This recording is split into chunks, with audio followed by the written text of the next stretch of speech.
Good morning, students. Myself, Professor Pawan Kumar Yadav, from Department of Mechanical Engineering. Students, हम अभी तक जो पढ़ रहे थे operation research and supply chain management में यूनिट 3 में इन्वेंट्री कंट्रोल सिस्टम। आज स्टूडेंट्स हम EOQ मॉडल समझेंगे इन्वेंट्री सिस्टम के अंदर। तो EOQ की बात करते हैं हम सबसे पहले।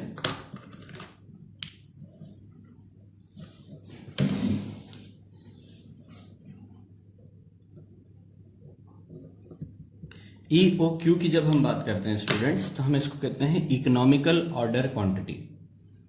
तो इकोनॉमिकल ऑर्डर क्वांटिटी क्या होती है?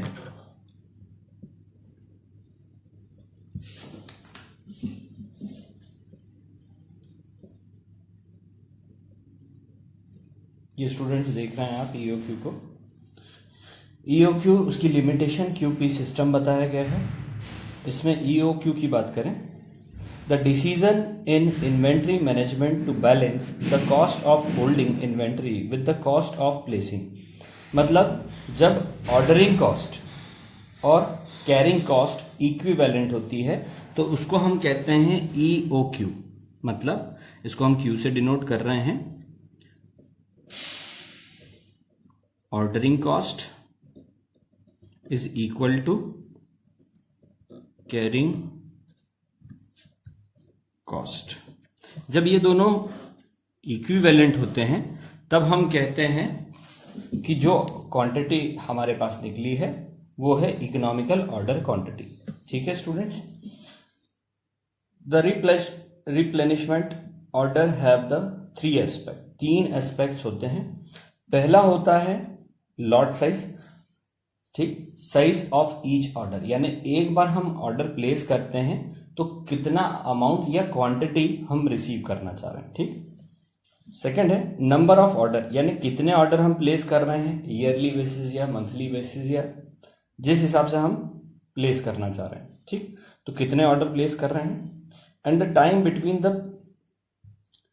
Placement and receive.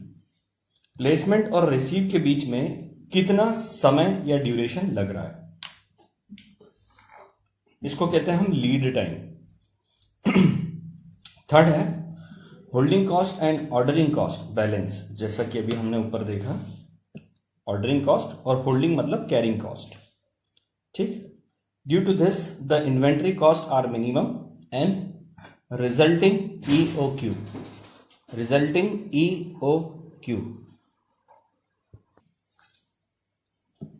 क्लियर है स्टूडेंट्स? EOQ मेरे हिसाब से आपको अच्छी तरह से क्लियर है। EOQ को हम Q से डिनोट करते हैं, Q को और EOQ को हम कहते हैं economical order quantity. Economical order quantity ordering cost या होल्डिंग कॉस्ट, ऑर्डरिंग कॉस्ट या कैरिंग कॉस्ट। कैरिंग और होल्डिंग एक ही कॉस्ट है। ठीक है, जब इक्विवेलेंट होती है। इसमें 3 जो है एस्पेक्ट रहते हैं। पहला लॉट साइज का, दूसरा लीड टाइम और नंबर ऑफ ऑर्डर, तीसरा ऑर्डरिंग और होल्डिंग कॉस्ट बैलेंस होती है। ठीक है, इन तीनों चीजों की वजह से जो मिनिमम इन्वेंट्री कैरिंग कॉस्ट या कॉस्ट ऑफ इन्वेंट्री जिसे हम कहते हैं वो कम से कम लगता है। इसकी लिमिटेशंस भी देख लें स्टूडेंट्स। यहां पर हम लिमिटेशंस ऑफ EOQ हम अज्यूम करते हैं, assumption made is regarding constant rate of consumption of inventory which is also not feasible in actual situation। क्योंकि हम ये बोल रहे हैं, यहाँ एग्जाम्पल मैंने लिखा है फैब्रिकेशन का। तो नंबर ऑफ गुड्स जो कि हमने सिलेक्टिव इन्वेंट्री मैनेजमेंट सिस्टम में पढ़ा था पिछले वीडियो में, जिसमें हमने ये बताया था कि इंडस्ट्री के अंदर जो है अलग अलग तरह के गुड्स होते हैं और उनको अलग अलग तरह से रखते हैं। तो उसके बेसिस पर हमने एनालिसिस करा था, ABC analysis, FSN analysis, MNG analysis, अलग अलग एनालिसिस के थ्रू LMN एनालिसिस। तो इन एनालिसिस के बेसिस पर कुछ कॉस्ट के बेसिस पर होते हैं, कुछ इंपॉर्टेंस जो इन्वेंट्री है उसके बेसिस पर होते हैं। इस बेसिस पर हमने जो है उसके एनालिसिस करे थे। तो अगर हम कांस्टेंट रेट यानी कंजम्पशन रेट किसी इन्वेंट्री को कांस्टेंट मान रहे हैं तो ये प्रैक्टिकली फिजिबल नहीं है। ठीक, तो हम इकोनॉमिकल ऑर्डर निकालने की कोशिश कर रहे हैं लेकिन नहीं निकल पाएगा, ये एक लिमिटेशन हो गई। दूसरा, it is assumed that the order for fresh inventory is made at the moment the previous stock reaches zero level and the inventory are instantaneous replenished. हम ये बोलते हैं कि हम इस तरह से इकोनॉमिकल ऑर्डर पर ही बात कर रहे हैं ना स्टूडेंट्स। तो हम यहाँ ये बोल रहे हैं कि हमने ऑर्डर अभी प्लेस किया, जब ऑर्डर हम रिसीव करेंगे तब हमारी इन्वेंट्री जीरो लेवल पे आ जाए, तो ये भी पॉसिबल नहीं है स्टूडेंट्स। तो ये दो लिमिटेशंस हैं जो कि हाइपोथेटिकल सिचुएशन क्रिएट करती हैं इन्वेंट्री में, और कहा जाता है कि भाई इन दोनों चीजों की लिमिटेशंस ईओक्यू पे लग जाती है। जब हम बोल रहे हैं हम उतना ही मटेरियल या उतनी ही क्वांटिटी खरीद रहे हैं कि जीरो लेवल पे हम आ रहे हैं, तब हमारे पास फ्रेश इन्वेंट्री आए, तो ये पॉसिबिलिटी जो है नहीं हो सकती कि भाई जीरो लेवल पे पहुंचे फिर फ्रेश इन्वेंट्री मिले। ठीक है, तो ये दो चीजें हैं। ईओक्यू आपको अच्छी तरह से समझ में आ गया होगा। इसी पर बेस्ड न्यूमेरिकल अभी हम आगे समझेंगे और लिमिटेशंस की बात करेंगे।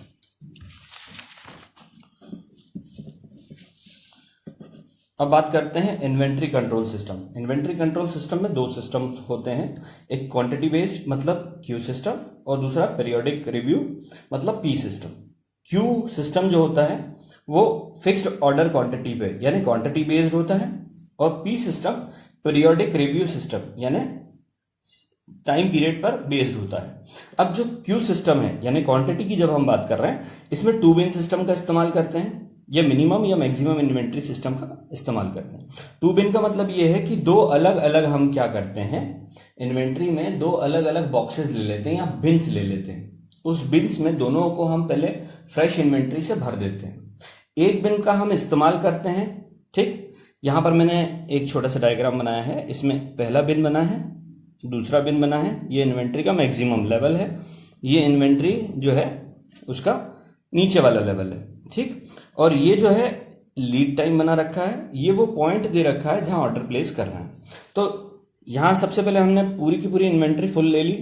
ठीक, पहले बिन में हमने पहले बिन को करना शुरू किया। जब पहला बिन पूरा खाली हो गया तो वहां पर हमने ऑर्डर को प्लेस कर दिया।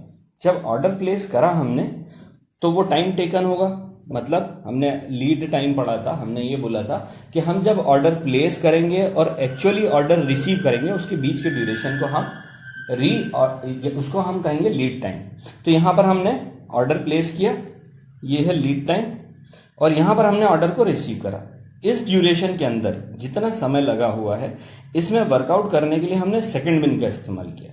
सेकंड बिन में यानी ऑर्गेनाइजेशन या प्रोडक्शन सिस्टम में ये सेकंड बिन के थ्रू हमने क्या किया है, इस इन्वेंट्री के थ्रू काम चलाया है। यहां से इन्वेंट्री कम होती शुरू हुई, यहां पर कम हुई, पहले लेवल पे पहला बिन खत्म हुआ, फिर यहां दूसरा बिन स्टार्ट किया हमने, दूसरा बिन यहां पर आकर जीरो लेवल पे, जैसे ये जीरो लेवल पे आता है, जैसे हमने बोला था ये लिमिटेशन है, यहां जीरो लेवल पे आता है तब फिर फ्रेश इन्वेंट्री हमें मिल जाती है। फ्रेश इन्वेंट्री हमें मिल जाती है तो क्यू मतलब पूरी क्वांटिटी फिर दोनों बिनों में हम डाल देते हैं, दोनों बिन खाली हैं। फिर फर्दर जो है इसी तरह से जो है क्यू सिस्टम काम करता है, टू बिन सिस्टम। ठीक है, अब हम बात करते हैं इसी के एडवांटेजेस एंड डिसएडवांटेजेस हैं कि एडवांटेजेस क्या क्या होते हैं। तो रीऑर्डर पॉइंट इंडिकेट आसानी से हो जाता है, पहला बिन खत्म हुआ, ऑर्डर प्लेस करना है, चीप और इजी है एक्सप्लेन करना है इसको। डिसएडवांटेजेस क्या हैं, items are independent of each other in the replenishment procedure, अलग अलग होते हैं। ये डिसएडवांटेजेस है क्योंकि n नंबर ऑफ आइटम्स हैं, हमने पहले ही डिस्कस किया सिलेक्टिव इन्वेंट्री कंट्रोल सिस्टम में। Transportation plus ordering cost for specific item, अगर हम किसी एक पर्टिकुलर आइटम्स पे ये बात कर रहे हैं कि हम इस क्यू सिस्टम का इस्तेमाल करेंगे तो ये पॉसिबिलिटी नहीं है। ठीक है, अब हम बात करते हैं पी सिस्टम की, पीरियोडिक रिव्यू सिस्टम। पीरियोडिक का मतलब यह है पर्टिकुलर टाइम पीरियड के बाद हमें खरीदना है। जैसे हम किराने का सामान, जैसे एग्जांपल पहले भी वीडियोस में दे चुका हूं मैं, किराने के सामान हम मंथ के एंड तक हम खरीदते हैं कि मंथ में जितनी भी इन्वेंट्री है वो फिनिश्ड हो जाए और उसके बाद फिर हम खरीदें। तो यहाँ पर दो चीजें दे रखी हैं, एक क्वांटिटी दे रखी है और एक बफर दे रखा है। इन दोनों के थ्रू जो है हमें टोटल मैक्सिमम इन्वेंट्री यहाँ पर इस लेवल से इस लेवल तक मिल रही है, और ये वो टाइम पीरियड है जबकि हम उस इन्वेंट्री को कंज्यूम करते करते जीरो लेवल पे लेकर आ रहे हैं। यानी ये रीऑर्डर पॉइंट है और यहाँ है जीरो लेवल। तो हम यहाँ पर क्या कर रहे हैं, बफर बना रहे हैं और हम यहाँ पर जीरो मान ले रहे हैं, फिर हम उससे फ्रेश इन्वेंट्री को ले रहे हैं। तो यहाँ पर Q1, Q2, Q3, Q ये जो है हमने पीरियोडिकली यानी एक particular certain period of time के बाद दूसरी इन्वेंट्री खरीदी। ठीक है, इसके एडवांटेजेस एंड डिसएडवांटेजेस लिखे हैं। अब इसमें order for replenishment are issue at the same time. अब हमने ऑर्डर प्लेस किया और उसी समय हमें फ्रेश इन्वेंट्री मिल जाए, ये पॉसिबिलिटी नहीं। और इसमें जो है हम जो है बफर का इस्तेमाल कर रहे हैं, तो बफर जो है वो एक्स्ट्रा अमाउंट ऑफ स्टॉक जो है हमारे पास रुक जाएगा, तो ये इसका डिसएडवांटेजेस भी है। ठीक है, तो पीरियोडिक रिव्यू सिस्टम आपको अच्छी तरह से मेरे ख्याल से क्लियर होगा। अब हम आगे चलते हैं। अब हम EOQ से रिलेटेड जो है कुछ नोटेशन पढ़ेंगे और नोटेशंस को समझेंगे कि EOQ के नोटेशंस क्या क्या हैं।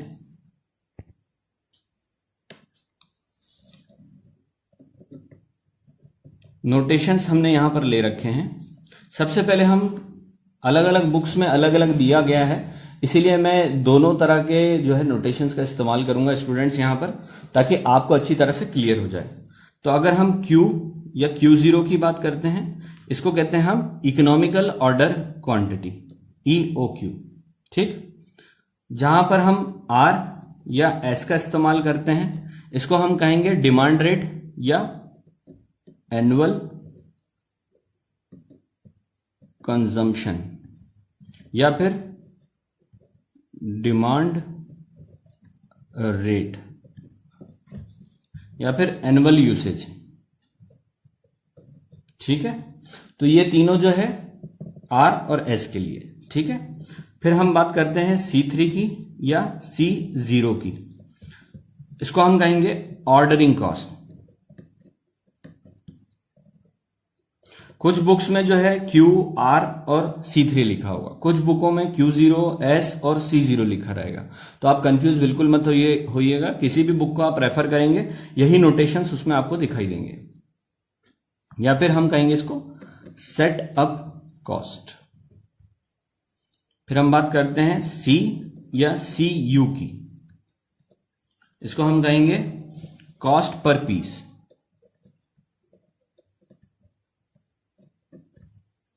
फिर हम बात करते हैं I की, कॉस्ट ऑफ कैरिंग इन्वेंट्री।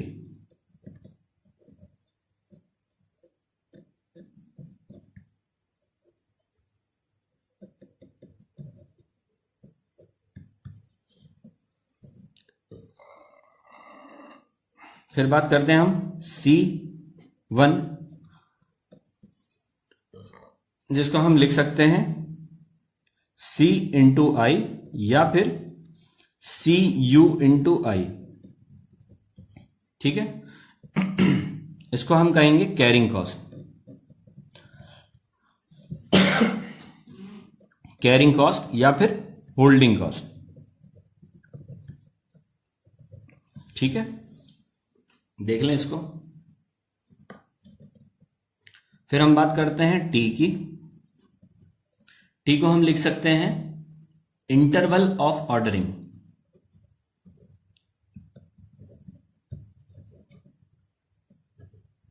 कि कितना समय हमें लगेगा।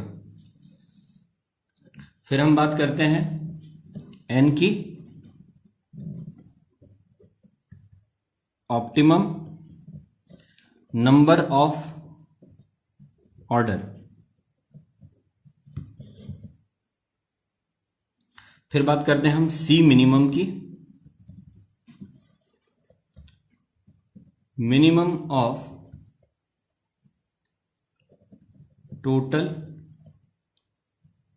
इन्वेंट्री कॉस्ट या एवरेज एनुअल इन्वेंट्री भी कह सकते हैं इसको।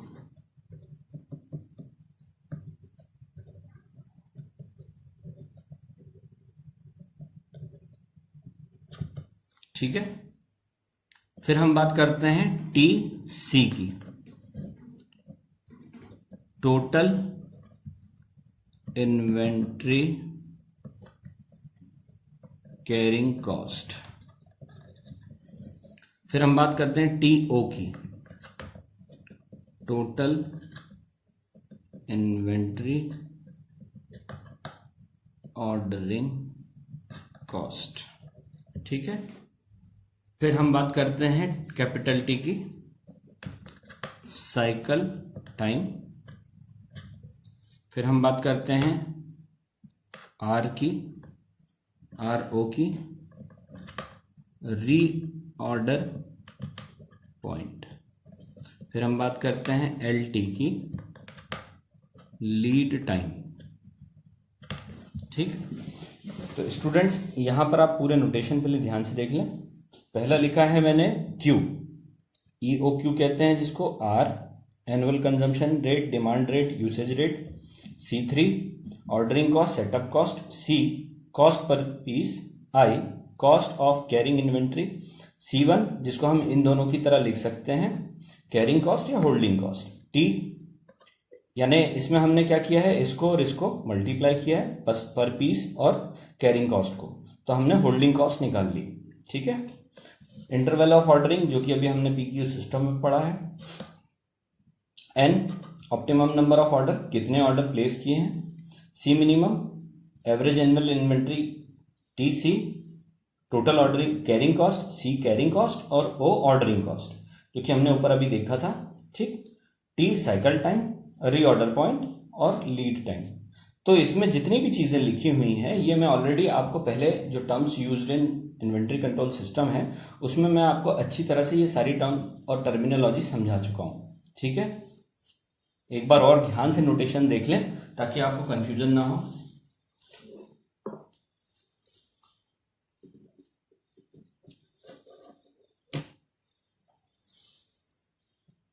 अब हम चलते हैं EOQ मॉडल पे।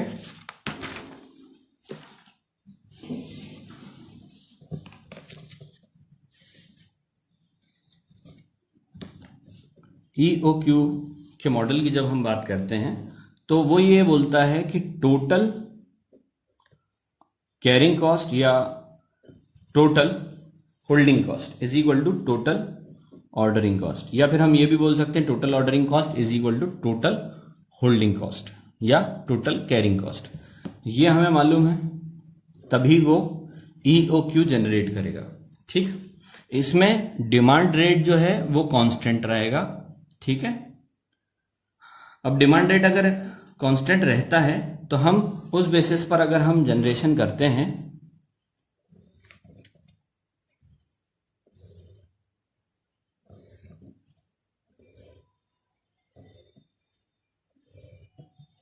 तो हम ये मानते हैं ये Q मैक्सिमम लेवल होगा। ठीक, इन्वेंट्री का ये वो क्वांटिटी है और T वो टाइम पीरियड है जिसमें हमें फ्रेश इन्वेंट्री चाहिए। ये टाइम की स्केल हो गई, ये क्वांटिटी की स्केल हो गई। क्लियर है स्टूडेंट्स, ये 0 लेवल आ गया और ये Q लेवल आ गया। तो इसके बेसिस पर एवरेज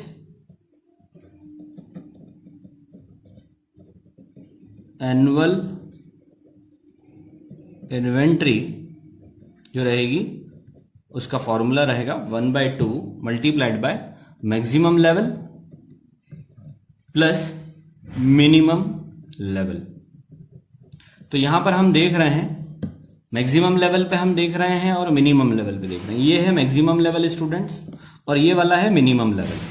तो मैक्सिमम लेवल पे Q इन्वेंट्री है और मिनिमम लेवल पे 0 है, तो हम इसको क्या लिख सकते हैं, इसको लिख सकते हैं हम Q/2। तो ये एवरेज एनुअल इन्वेंट्री हमारे पास मिल गई है कि हमें क्या क्वांटिटी लेनी है। ठीक है, अब हम बात करते हैं टोटल इन्वेंट्री होल्डिंग कॉस्ट की, या फिर हम इसको हम कैरिंग कॉस्ट भी बोल सकते हैं। तो हम लिखेंगे टोटल इन्वेंट्री होल्डिंग या फिर कैरिंग कॉस्ट, वो होता है एवरेज एनुअल इन्वेंट्री जो कि हमने अभी निकाला है मल्टीप्लाइड बाय कॉस्ट ऑफ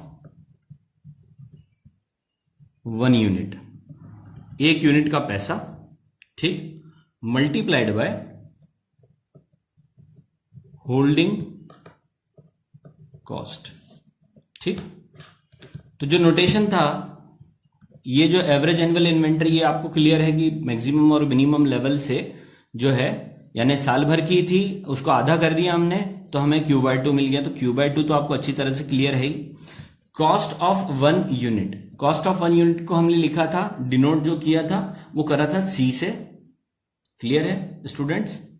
और हमने होल्डिंग कॉस्ट को I से डिनोट किया था, ठीक। और इस पूरे के पूरे को हमने C1 से डिनोट किया था। तो हम इसको ये लिख सकते हैं Q/2 C1 लिख सकते हैं स्टूडेंट्स हम इसको। तो हमने टोटल इन्वेंट्री होल्डिंग कॉस्ट निकाल लिया इसके बेसिस पर, ठीक है। एक बार और ध्यान से देख लें इसको।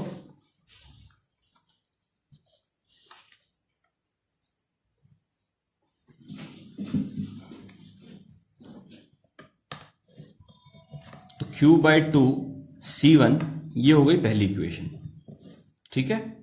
इसको हटा लें हम।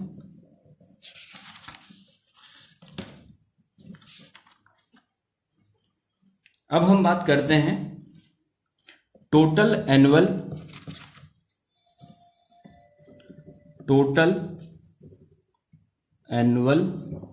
Ordering cost. Total annual ordering cost की जब हम बात करेंगे तो number of order per year multiplied by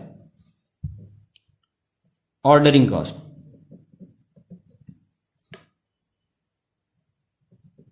पर ऑर्डर, ठीक। इसके बेसिस पर हम निकाल सकते हैं। तो नंबर ऑफ ऑर्डर को हम n से डिनोट करते हैं, जो कि हमने पीछे भी पढ़ा था, मल्टीप्लाइड बाय ऑर्डरिंग कॉस्ट को हमने पढ़ा था C3 नोटेशन में। अब n जो है उसको हम लिख सकते हैं R/Q मल्टीप्लाइड बाय C3। तो ये हमारे पास टोटल ऑर्डरिंग कॉस्ट आ गई। हमने यहां पर निकाला था टोटल कैरिंग कॉस्ट इस वाले उससे, या होल्डिंग कॉस्ट, और इस वाले से हमने टोटल ऑर्डरिंग कॉस्ट निकाल ली सेकंड से,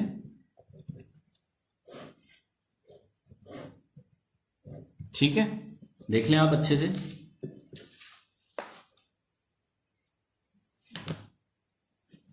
कैसे निकला, ठीक। अब हम बोलते हैं EOQ की कंडीशन कि total carrying cost is equal to total ordering cost होनी चाहिए, ये कंडीशन है। तो अभी हमने कैरिंग कॉस्ट यहां पर निकाला था स्टूडेंट्स।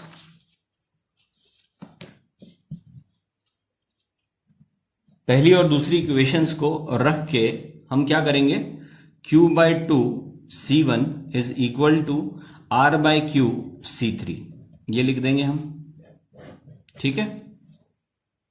तो इसको क्या लिख सकते हैं हम, QC1/2 is equal to RC3/Q ये लिख सकते हैं।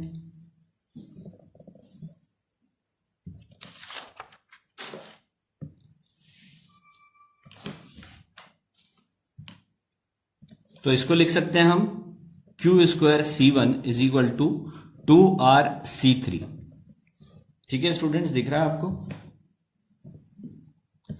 इसको हम लिख सकते हैं और आगे चलेंगे तो Q² is equal to 2RC3/C1, ठीक है, ये भी लिख सकते हैं हम। फिर हम इसको और आगे ले जाएंगे तो Q is equal to √of 2RC3/C1। ये जो हमने निकाला है फॉर्मूले के थ्रू, ये निकाला है हमने EOQ इकोनॉमिकल ऑर्डर क्वांटिटी। देख लें एक बार स्टूडेंट्स, इस पे बेस्ड डेरिवेशन आता है, देख लें।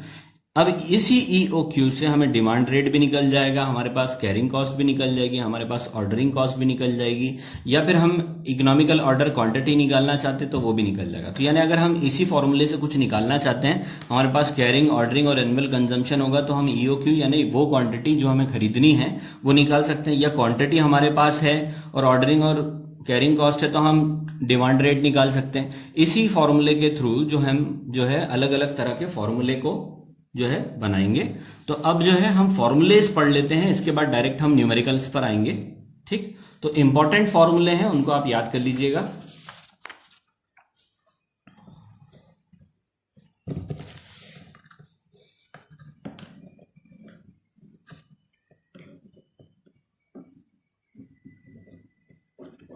फॉर्मूला है, पहले हम बात करते हैं EOQ की, जिसको हम Q से डिनोट करेंगे, √2RC3/C1। ये पहला फॉर्मूला हो गया स्टूडेंट्स। दूसरा वाला फॉर्मूला है C minimum, average annual inventory. ठीक, इसको हम लिख सकते हैं 2C1C3R। ठीक है। थर्ड फॉर्मूला है Q is equal to R into T। ठीक, तो Q हमें मालूम है, क्या लिख सकते हैं हम Q को, ठीक है ना। R हमें पता है। ठीक, तो अगर हमें T की वैल्यू निकालनी है या तो हम इसको लिख सकते हैं Q/R। ठीक है, तो टाइम या इंटरवल ऑफ ऑर्डरिंग यह हम यहां से निकाल सकते हैं। ठीक है स्टूडेंट्स। इसके बाद हम बात करते हैं optimum number of order. Fourth formula है ऑप्टिमम नंबर ऑफ ऑर्डर, जिसको हम कहते हैं N, जिसका नोटेशन मैंने आपको पहले लिखा दिया है। इसको हम लिखते हैं R/Q। ठीक है, ऑप्टिमम नंबर ऑफ ऑर्डर।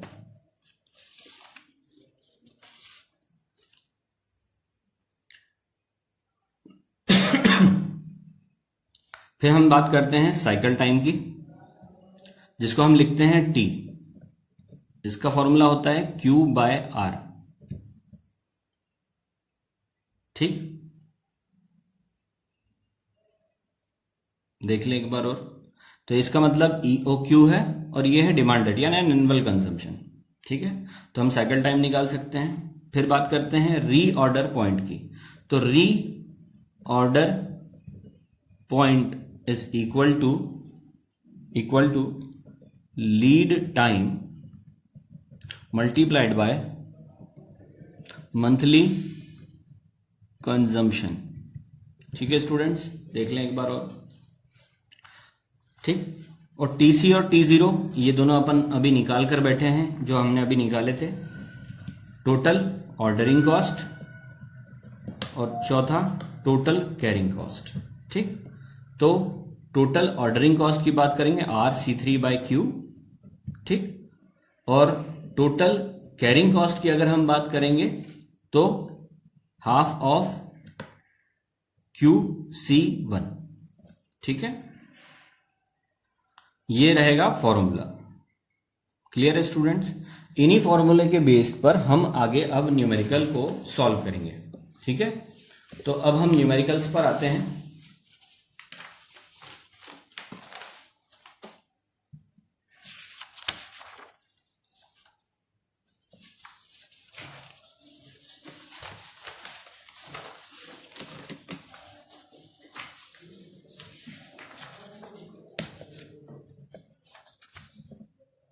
पहला न्यूमेरिकल स्टूडेंट्स हमने यहां लिया है, देखें आप, find the economical order quantity and the reorder point. Data जो हमें गिवन है वो है एनुअल डिमांड दी हुई है 1000 यूनिट, ऑर्डरिंग कॉस्ट ₹5 पर ऑर्डर, होल्डिंग कॉस्ट दिया है 1.25 पर यूनिट पर ईयर। फिर हमें दिया है लीड टाइम 5 डेज का, देखें ध्यान से इसको। ठीक है, उसके बाद cost per unit 12.50।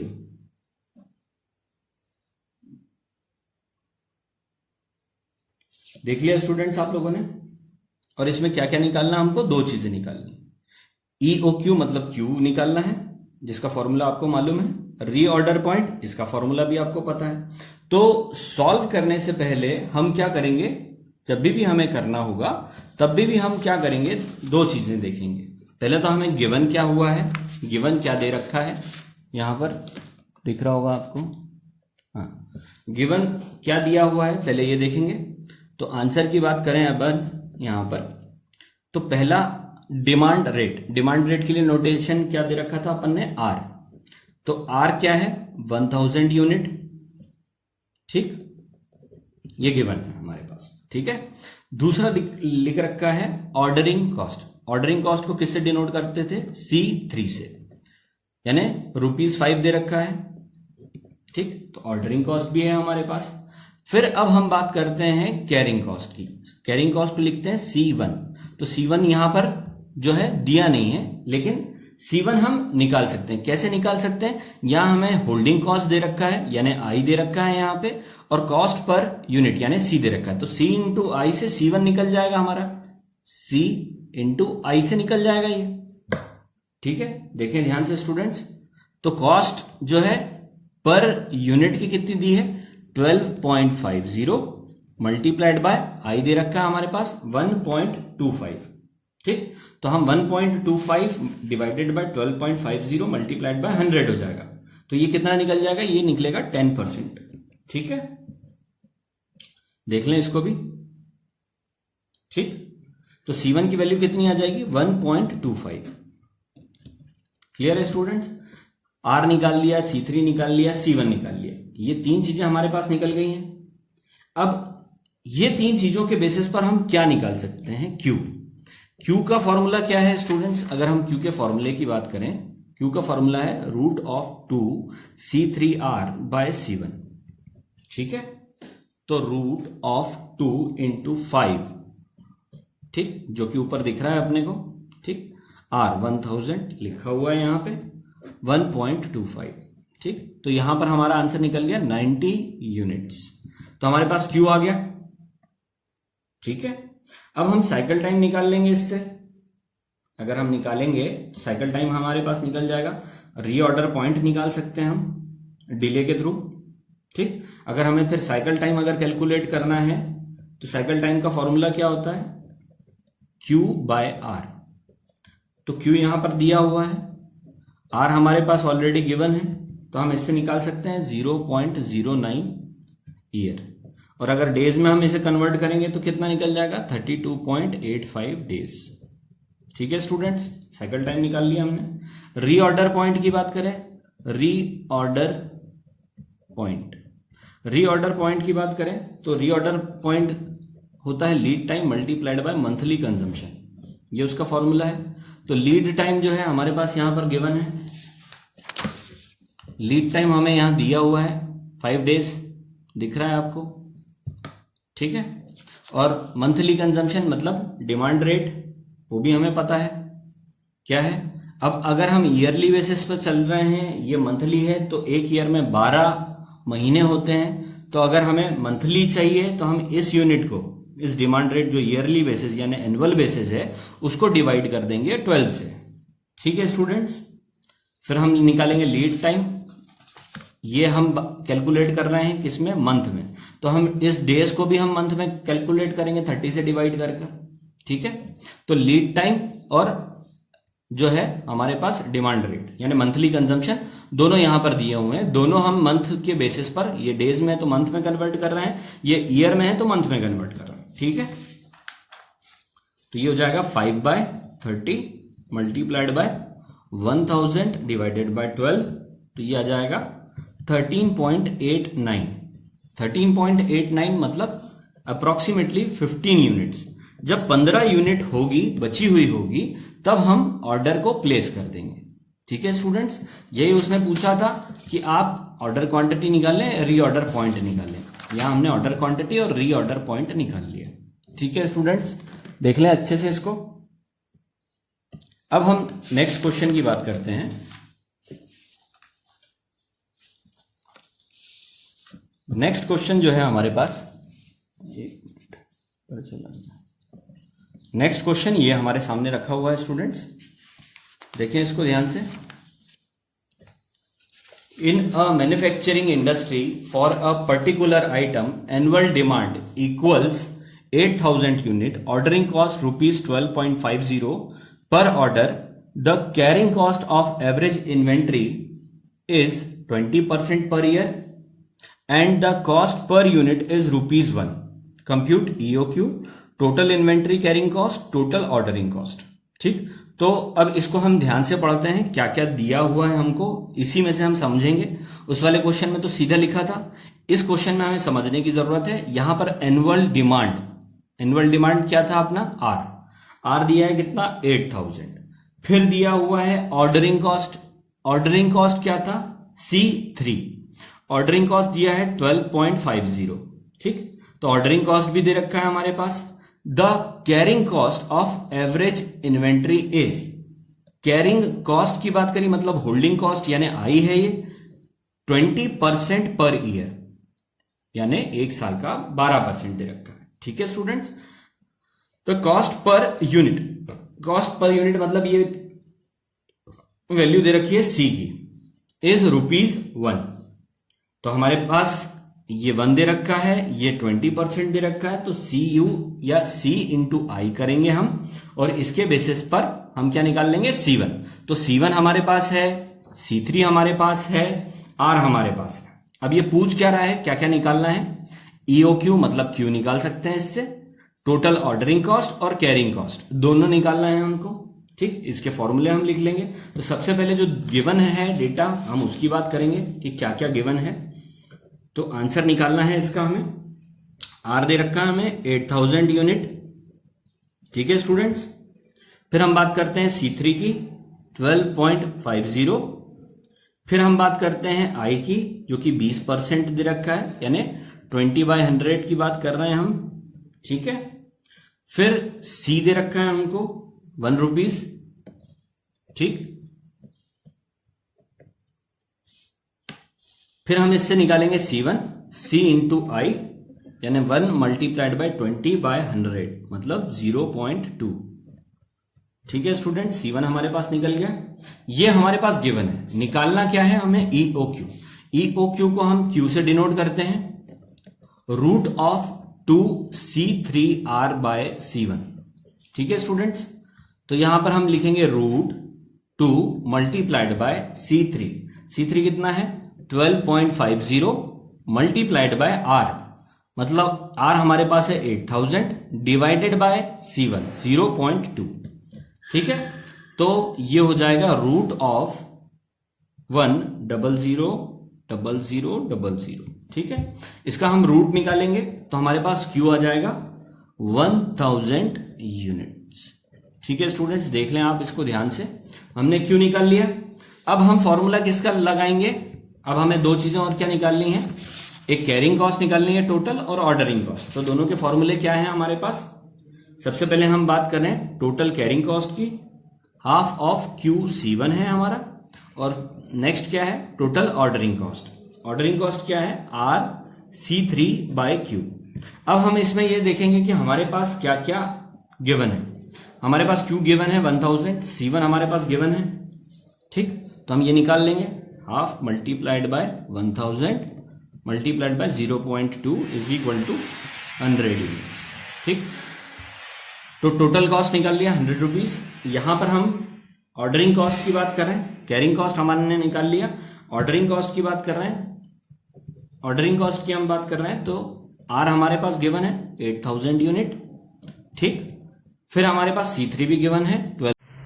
Students finally ये आंसर निकाले हमने। ऑर्डरिंग कॉस्ट की बात करें हम, RC3/Q 8000 मल्टीप्लाइड बाय R जो था 8000 यहां से आया, C3 12.50 यहां से आया, फिर Q की वैल्यू हमने यहां निकाली, और फिर हमने यहां पर टोटल ऑर्डरिंग कॉस्ट निकाल लिया। Total carrying cost, ordering cost और Q ये हमें निकालना था। EOQ total inventory carrying cost या holding cost, total ordering cost. ठीक है स्टूडेंट्स, इसी तरह से न्यूमेरिकल्स आप लोगों से पूछे जाएंगे। ठीक, तो जो नोटेशंस दे रखे हैं, जो फॉर्मूलेज दे रखे हैं, जो डेरिवेशन कराया गया है, उसी के बेसिस पर आपको अगर 2 नोन और एक अननोन मिलता है तो उसके बेसिस पर आप कैलकुलेट कर सकते हैं। ठीक है, thank you for watching my video. Thank you very much.